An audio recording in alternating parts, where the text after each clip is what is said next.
గుప్పెట ఉంచుకునేందుకు ఉద్యమాలని రెచ్చగొట్టడం, మేధావుల ముసుగులో ఉండేటటువంటి వాళ్ళు దేశద్రోహులైనటువంటి వాళ్ళకి ఫండింగ్ ఇచ్చి వాళ్ళ చేత ఆ దేశంలో తమ భావజాలాన్ని వ్యక్తీకరింపచేసి అవసరమైతే ప్రజల మీదలో తిరుగుబాటు క్రియేట్ చేసి లైక్ శ్రీలంక, మయన్మారు, పాకిస్తాను, బంగ్లాదేశ్ లాంటి ఉదంతాలు సృష్టించిన ఈవెన్ ఇండియాలో రైతు ఉద్యమాల పేరుతో జరిగినటువంటి నాటకాలు ఇట్లాంటి అన్నిటి వెనకాల సోరోస్ వాళ్ళ ఫండింగ్ ఉంది అన్నది ఇంతకుముందు మాట్లాడుకున్నాం. ఆ కథ అంతా నడిచింది. అయితే ఇప్పుడు ఈ సోరోస్ గ్రూప్ యొక్క నాటకాలు ఎట్లా ఉంటాయి అనడానికి సాక్ష్యం జ్యుడిషియరీలో కూడా వీళ్ళు వివిధ దేశాలు ఇన్వాల్వ్ అయ్యారు. రొమేనియాలో ఈ విషయమే బయటపడింది. రొమేనియాలో ఎలక్షన్స్ని వ్యతిరేకంగా తీర్పిచ్చినటువంటి జడ్జి వ్యవహారం ఇప్పుడు బయటపడింది.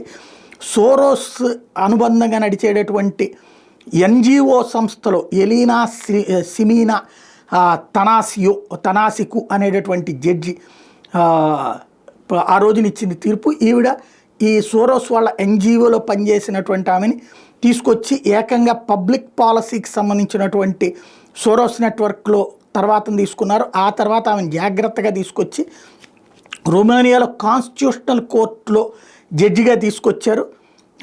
ఆ విధంగా జాగ్రత్తగా దూర్చి ఆ తర్వాత కరెక్ట్గా మన ప్రభుత్వంని తమకు అనుకూలమైన వాళ్ళు ఉండే విధంగా తీర్పునిప్పించారన్న విషయం బయటపడింది.